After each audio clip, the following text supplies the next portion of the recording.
హల్లెలూయా. దేవునికి స్తోత్రం. దేవునందు ప్రియమైన స్నేహితులారా, మరి యొక్క ఉదయకాలంలో మీ యొక్క సమక్షంలో దేవుని యొక్క వాక్యాన్ని పంచుకోవడానికి, ఈ యొక్క ఉదయకాలపు ధ్యానాన్ని నడిపించడానికి దేవుడు తన బీదదాసుడైన నాకు ఇచ్చినటువంటి మహదవకాశాన్ని బట్టి వేలాది స్తోత్రాలు, వందనాలు దేవుడికి చెల్లించుకుంటున్నాను. మరి ఈరోజు మన డివోషన్ ప్రారంభానికి ముందుగా మహాభక్తుడు,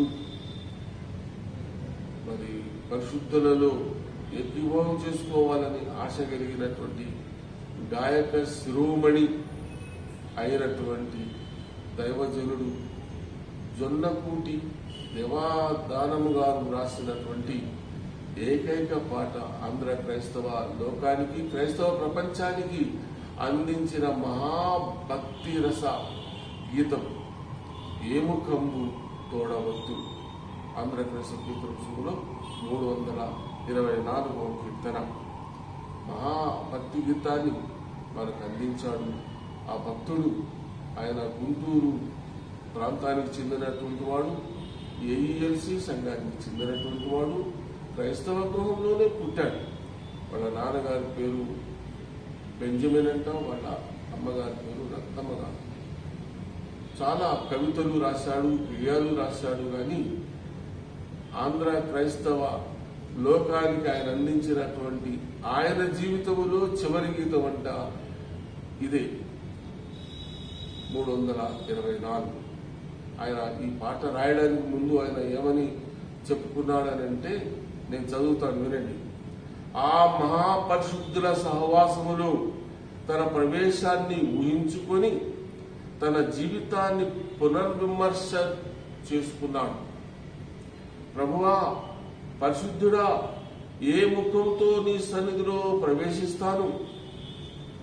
నా మనోబలం ఏ పాటిది? అందుకే మట్టి పాలుగాక మునిపే నన్ను పట్టుకొనుము అని నాథనామక్రియ రాగంలో ఈ భక్త కవి గాయకుడు తన తుది రచనను గావించాడు అని చరిత్ర చెప్తుంది. సో ఆ మహాభక్త కవిని బట్టి దేవునికి స్తోత్రాలు. ఆయన రాసినటువంటి ఏకైక గీతం మనకు దొరికింది. దాన్ని మనకు ఈరోజు ఉదయకాలంలో మనందరం కలిసి పాడుకుందాం. ఏ ముఖం తోడవద్దు యేసునాథ నీదు మ్రోలా, ఏ ముఖం తోడవద్దు కావరించి నిన్ను మరచి ఏకమైతి పామరులతో ఏది దారి నిన్ను చేర ఏమో తెలియదాయను. ఏ ముఖం తోడవద్దు నీచ పావర్తనము పేచమెల్ల బాపి ముందు నీచ పావర్తనము కాచి పెంచి నియమనిష్ట లాచరణము నిలుపు కొరకు దోషభార మెల్ల బాప పూచి నీదే నిజముగా. ఏ ముఖం తోడవద్దు యేసునాథ నీదు మ్రోలా, ఏ ముఖం తోడవద్దు తుట్టతూత నిన్ను చేరా గట్టి నాడ కంకణమును తుట్టతూత నిన్ను చేరా వట్టి మాట కాదు నిజము పట్టి నడుపు పరమపురికి పట్టుకొను నా బాగు చేయి మట్టి పాలు కాక మునుపే ఏ ముఖం తోడవద్దు యేసునాథ నీదు మ్రోలా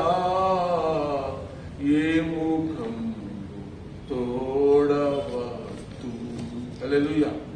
ఈ భక్తిరస గీతం నీ యొక్క నా యొక్క ఆధ్యాత్మిక జీవితానికి ఎంతో ఉపకరిస్తుందని చెప్పకనే చెప్తుంది. మరి ఈరోజు దైవవాక్యంలోకి వెళదాం. మనకు ఇవ్వబడినటువంటి మొదటి పాఠం 2వ సమూయేలు గ్రంథం 11వ అధ్యాయం 14 నుంచి 27 వచనాల వరకు, 12వ అధ్యాయం 1 నుంచి 10 వచనాల వరకు. అట్లనే మత్తయి సువార్త 5వ అధ్యాయం 43 నుంచి 45 వచనాల వరకు, 6వ అధ్యాయం 1 నుంచి 8 వచనాల వరకు. ఈనాటి పాఠ్య భాగాలలో కూడా మన నిత్య జీవితానికి, మన ఆత్మీయమైన జీవితానికి అవసరమైనటువంటి దైవ వర్తమానం ఈరోజు మనకు దొరుకుతుంది. దేవుని ప్రేమను బిడ్డలారా, మొదటి పాఠంలో మనం చూసినటువంటి సంగతి ఏమిటంటే, దావీదు గారు రాజయ్యాడు, గొప్పగా రాజయ్యాడు, గొప్పగా పరిపాలన జరిగిస్తున్నాడు, అనేక యుద్ధాలు జరిగిస్తున్నాడు, యుద్ధాలలో విజయం దేవుడు ఆయనకు ఇస్తున్నాడు. ఇంత గొప్పగా ఆయన రాజ్యం వెళ్తున్నాడు.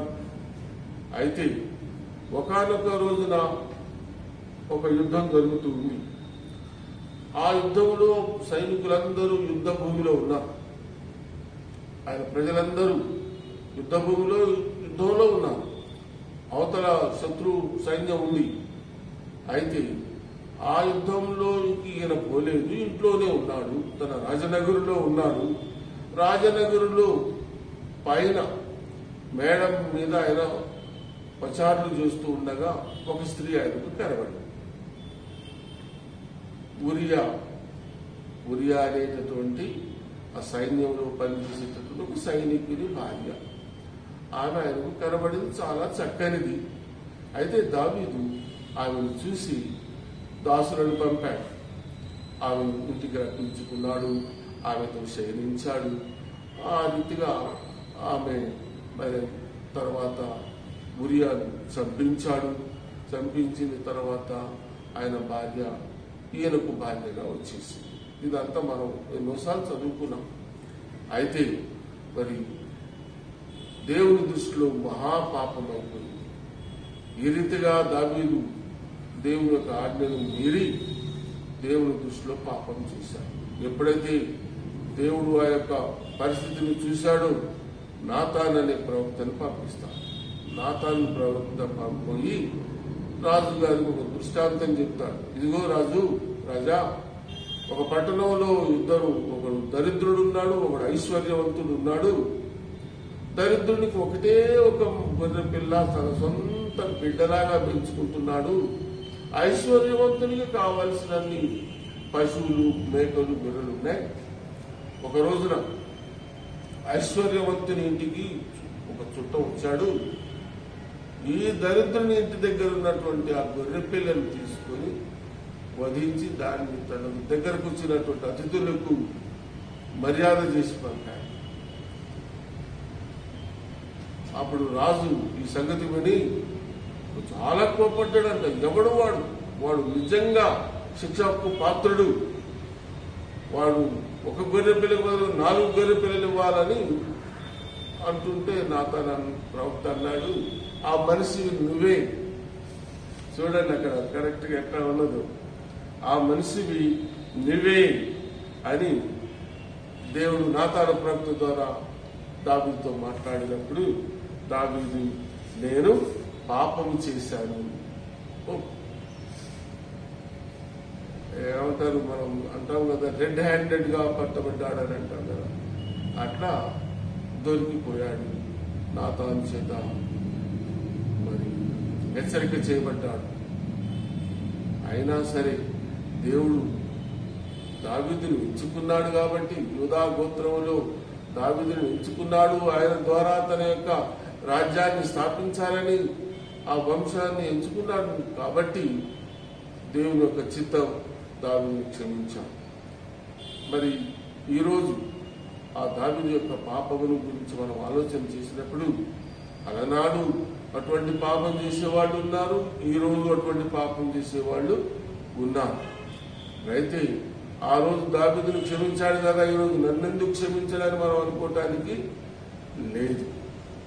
మనకెందుకు ఆ యొక్క పాఠం ద్వారా ఆ ఈరోజు ఉదయకాలం మనం ధ్యానం చేసుకుంటున్నామంటే మనం అటువంటి పాపంలో పడకూడదు, అటువంటి శిక్షకు పాత్రలు కాకూడదు అని దేవుని వాక్యం ద్వారా ఈరోజు మనకి ఇవ్వబడినటువంటి మొదటి పాఠం ద్వారా నేర్చుకుంటున్నాం. ఇక రెండవ పాఠంలో మత్తయి సువార్తకు వద్దాం. మత్తయి సువార్తలో మరి మనం చూసినటువంటి భాగంలో అది యేసు క్రీస్తు ప్రభువారు కొండ మీద చేసినటువంటి ప్రసంగం. కొండ మీద ప్రసంగం అనంటే చాలా విశిష్టమైనటువంటి ప్రసంగం. ఈ కొండ మీద ప్రసంగం ద్వారా అనేకులు ఈనాటి మన రాజకీయ నాయకులు ఎవరైతే ఉన్నారో మహా గొప్పవాళ్ళు, మహాత్మా గాంధీ గారితో సహా ఆయన గారు మరి యేసు క్రీస్తు ప్రభు వారి యొక్క కొండ మీద ప్రసంగం ద్వారా చాలా ప్రభావితుడయ్యాడు. మరి అటువంటి కొండ మీద ప్రసంగంలో యేసు ప్రభు వారు ప్రార్థన గురించి చెప్పారు. మీరు ప్రార్థన చేసేటప్పుడు అన్యులు వచించినట్టు అనే అనవసరమైన మాటలు మీరు వచించొద్దు.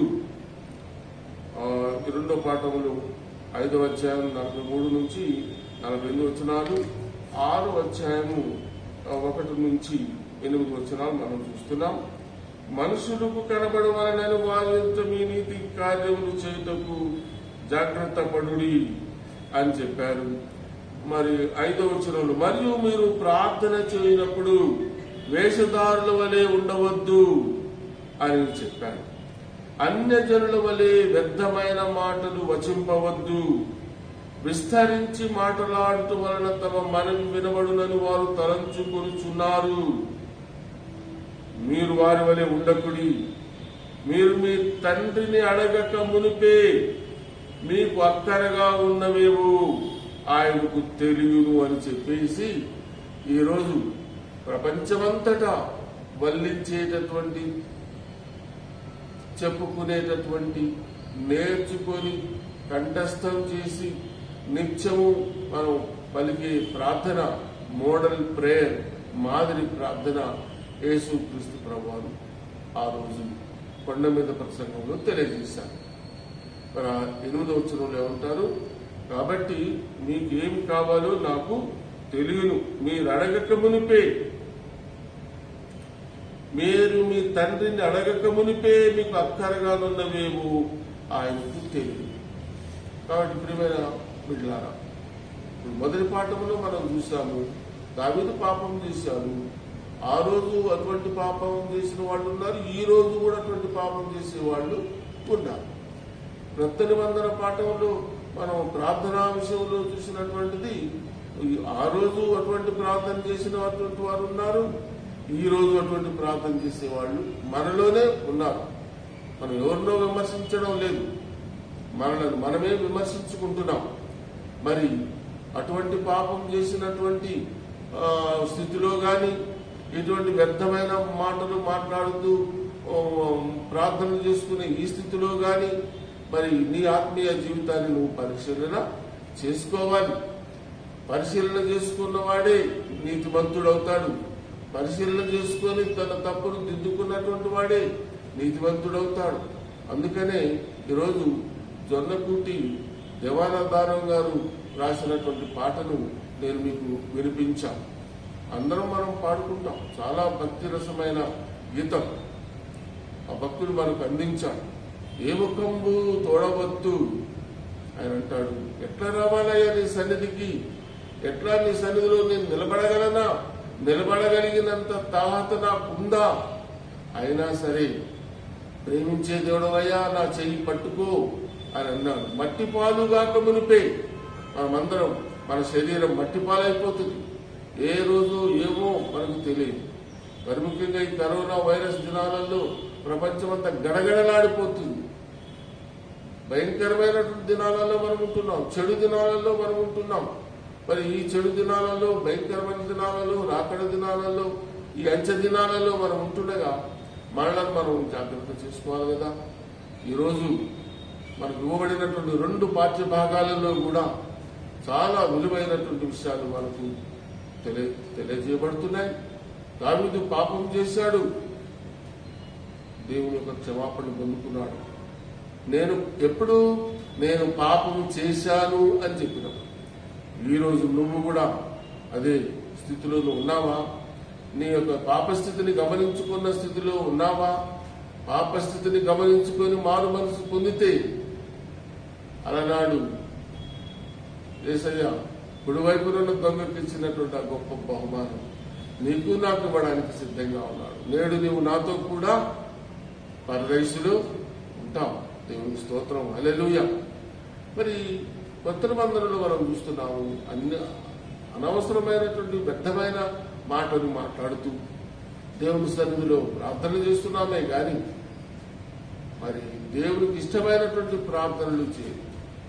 అందుకని ఈ దినపు భక్తురాలైనటువంటి మదర్ తెరీసా మనందరికి ఆదర్శం. ప్రార్థన విషయంలో ఆమె గారు తన యొక్క సేవా కార్యక్రమాలు జరిగిస్తున్న దినాలలో ఎందరో ఆమెను అనుసరించారు, ఎందరో విమర్శించారు కూడా.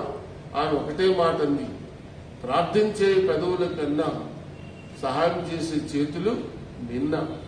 కాబట్టి నేను ప్రార్థన మాత్రమే చేస్తాను అని అంటే కాదు, సహాయం చేసే మనసు కూడా ఉండాలి. ఎందుకంటే మనకు అవసరమైనటువంటి ఏమో మనం అడగక మునిపే మన యేసయ్యకు తెలుసు. కాబట్టి ఆయన రాజ్యమును నీతిని మొదట వెనకండి. ఒక ఇంగ్లీష్లో ఒక కోరస్ ఉంది, తెలుగులో కూడా ఉంది. నేను దాన్ని పాడి నేను మీకు వినిపిస్తాను. Seek ye first the kingdom of God and his righteousness. పాడతాను. Seek ye first the kingdom of God and his righteousness, and all these things shall be added unto you. Hallelujah, hallelujah, hallelujah, hallelujah, hallelujah, hallelujah, hallelujah. తెలుగులో కూడా పాడతాను.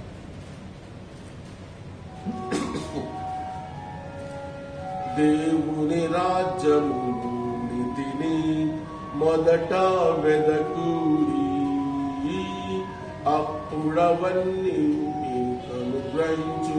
హల్లెలూయా. మళ్ళా పడతారు. దేవుని రాజ్యమును నీతిని మొదట వెదకూడి, అప్పుడవన్నీ మీకు అనుగ్రహించు. హల్లెలూయా. అడుగుడి మీకు ఇయ్యబడు, వెదకుడి దొరకును, తట్టుడి మీకు తీయబడు. హల్లెలూయా, హల్లెలూయా, హల్లెలూయా,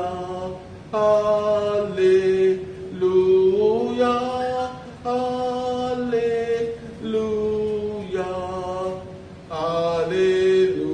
హల్లెలూయా. తెలుగులో ఇంకోసారి పాడేనా? మీరు కూడా నేర్చుకుంటారా? హల్లెలూయా. ఇది సండే స్కూల్ పిల్లల పాట అయ్యారు, మనకెందుకని మీరు అనొచ్చు కదా. అందరి పాట అండి, అందరి పాట. మనం అందరం అడిగితే అన్ని ఎరిగినటువంటి దేవుడు నీకు నాకు అనుగ్రహించడానికి సిద్ధంగా ఉన్నాడు. హల్లెలూయా. అడుగు దేవుని రాజ్యమును నీతిని మొదట వెదకూడి, అప్పుడవన్నీ మీకు అనుగ్రహించు. హల్లెలూయా, హల్లెలూయా.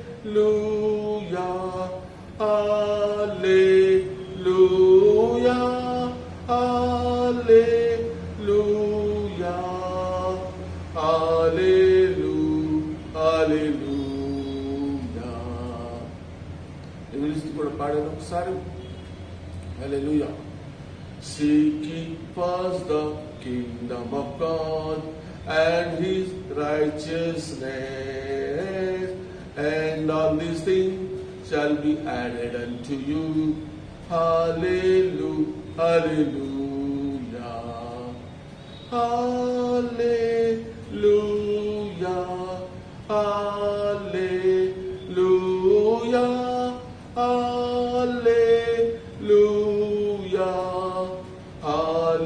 hallelujah,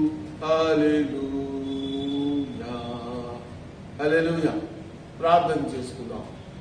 మా స్తుతులకు పాత్రుడు అయిన దేవా, ఈ ఉదయకాలంలో మీ పాద సన్నిధిలో ఈ రీతిగా వాట్సాప్ మెసేజ్ ద్వారా నీ బిడ్డలమైన మా అందరితో మాట్లాడినందుకై స్తోత్రాలు చెల్లిస్తున్నాం. మా దేవా, ఈ ఉదయకాలమున ఈ వాక్యము వింటున్నటువంటి ప్రతి కుటుంబంలో మీ సన్నిధి దాయిచేయండి. ఎవరెవరైతే మీ వాక్యమును ఆలకిస్తున్నారో, ఎవరెవరైతే మీ సన్నిధిలో గడుపుతున్నారో, ఈ మొదటి పాఠం ద్వారా ఏమి నేర్చుకున్నామో ప్రభువా, రెండవ పాఠం ద్వారా ఏమి నేర్చుకుంటున్నామో ఈరోజు మాకు మీరు తెలియజేశారు తండ్రి. అయ్యా, నీ సన్నిధి లేక, ఆరాధన లేక, ఈ కరోనా వైరస్ భయం వల్ల నైనా మేమందరము చెదిరిపోయి ఎవరిళ్లలో వారు ఉంటున్నాం. అయినా సరే ప్రతి ఇల్లు మీకు ఆలయంగా మీరు మార్చుకున్నందుకై స్తోత్రాలు చెల్లిస్తున్నాం. ఎవరెవరైతే తమ గృహముని ఆలయముగా మార్చుకొని అయ్యా మీ సన్నిధిలో గడుపుతున్నారు, వారికి సన్నిధి దీవెనలు దయచేయండి ప్రభువా. స్తోత్రాలు. ఉదయకాలమున ప్రభువా, మీ పాద సన్నిధిలో చేరిన ప్రతి బిడ్డ కొరకు ప్రార్థన చేస్తున్నాం. మా కొరకు ప్రార్థన చేయండి అయ్యా అని కోరిన బిడ్డలు అనేకులు ఉంటున్నారు తండ్రి. వారందరినీ కూడా మీ పాద సన్నిధిలో జ్ఞాపకం చేసుకుంటున్నాం. మీ సేవ చేసే సేవకులందరి కొరకు ప్రార్థన చేస్తున్నాం. మా తండ్రి ఐఎం కొరకు, ఈహెచ్సి కొరకు, ఐఎంఎస్డి కొరకు, ఎన్ఎంఎస్ సంస్థల కొరకు, మిషన్ టు ది బ్లైండ్ కొరకు, స్క్రిప్చర్ యూనియన్ కొరకు, ఏఎంజి సంస్థల కొరకు ప్రార్థన చేస్తున్నాం. కొండల్లో, కోనల్లో, గిరిజనుల మధ్య, హరిజనుల మధ్య, కులస్తుల మధ్య, తెగస్తుల మధ్య, పండితుల మధ్య మీ వాక్యం చేత పట్టుకొని వాడవాడల గ్రామ గ్రామాలు తిరుగుతున్నాం. నీ దాసుల కొరకై ప్రార్థన చేస్తున్నాం. బైబిల్ సొసైటీ కొరకు, ఓఎం సంస్థల కొరకు, గిడ్యోన్ సంస్థల కొరకు ప్రార్థన చేస్తున్నాం. నైనా మీ వాక్యము ముద్రించి పంపిణీ చేస్తున్నటువంటి, ఉచితంగా పంపిణీ చేస్తున్నటువంటి అనేక సంస్థలు ఉన్నాయి. వారికి ఎవరు సహాయం చేస్తున్నారో మాకైతే తెలియదండి. వారికి కావాల్సిన ద్రవ్యం ఎక్కడి నుంచి వస్తుందో మాకైతే తెలియదు. మీరైతే నీ బిడ్డలను ప్రేరేపించి ఇటువంటి యొక్క దాన ధర్మాల ద్వారా, నైనా దాన కార్యాల ద్వారా మీ వాక్యం ప్రబలమవుతున్నందుకే స్తోత్రాలు చెల్లిస్తున్నాం. మీ వాక్యం పట్టించుకోకుండా, మీ సేవ పట్టించుకోకుండా, మీ పిలుపుని పట్టించుకోకుండా తిరుగుబోతులుగా, తాగుబోతులుగా, దుర్మార్గులుగా, దుష్టులుగా జీవిస్తున్నటువంటి ప్రతి ఒక్కరిని గద్దించండి. మీరు గద్దిస్తే వింటారనైనా వందనాలు, స్తోత్రాలు. మీ సేవ చేసే సేవకులందరి కొరకు ప్రార్థన చేస్తున్నాం. సిఎస్ఐ సంఘాల కొరకు అయా ప్రార్థన చేస్తున్నాం. అనేక ఇతర సంస్థలలో పనిచేస్తున్న సేవకులందరినీ మీరు దృష్టించండి. మీ సేవకులకి ఏ కొరత లేకుండా చేయండి నాయన. స్తోత్రాలు. ఈరోజు బర్త్డే చేసుకుంటున్న బిడ్డలందరికీ మీ దీవెనలు దాచేయండి. వారి యొక్క జీవితంలో రానున్న సంవత్సరానికి మీ దయా కిరీటం ధరింపచేయండి. అట్లనే ప్రభువా, ఈరోజు వెడ్డింగ్ యానివర్సరీ చేసుకుంటున్న దంపతుల కొరకు ప్రార్థన చేస్తున్నాం. దీవించండి. వారి యొక్క దాంపత్య జీవితంలో ఏమి కొదువులు ఉన్నాయో ప్రభా మీరు ఎరుగుదురు. ఆ కొదువులను తీర్చండి. గర్భఫలం కొరకై వేడుకుంటున్న అనేక మంది బిడ్డలు ఉన్నారు. అయ్యా, మాకు గర్భఫలం లేదు, మాకు ఉద్యోగం లేదు, మాకు ఆరోగ్యం లేదు అని ఎందరో మీ సన్నిధిలో మనం చేసుకుంటున్నారు. మా మనవులను ఆలకించే దేవుడు తండ్రి, మా మీద ప్రార్థనకు జవాబిచ్చే దేవుడు నాయన. స్తోత్రాలు తండ్రి, వందనం. మా ప్రభువా, మా రాజా, వందనాలు తండ్రి. ఈ దినం ఎందరైతే మీ సన్నిధిలో చేరి నాయనా తండ్రి అని మొరబెట్టుకుంటున్నారు, హాస్పిటల్లో, ఇండ్లలో నాయనా చెప్పుకోలేని బాధల్లో, నయం కాలేని జబ్బులతో సతమతమవుతూ అయ్యో అయ్యో అని మా ప్రభా చెట్టుకొకరు పుట్టకొకరుగా చేరి నాయనా దుఃఖిస్తున్నారు, రోధిస్తున్నారు. వారందరి కొరకు కూడా ప్రార్థన చేస్తున్నారు. నాయనా దిక్కులేని వారికి మీరే దిక్కు నాయన. అనాథల కొరకు, కుంటి వారి కొరకు, గుడ్డి వారి కొరకు, వితంతువుల కొరకు, వృద్ధుల కొరకు ప్రార్థన చేస్తున్నాం. అయినా సహాయపడే మనసు గల వారిని లేపండి ప్రభువా. స్తోత్రాలు.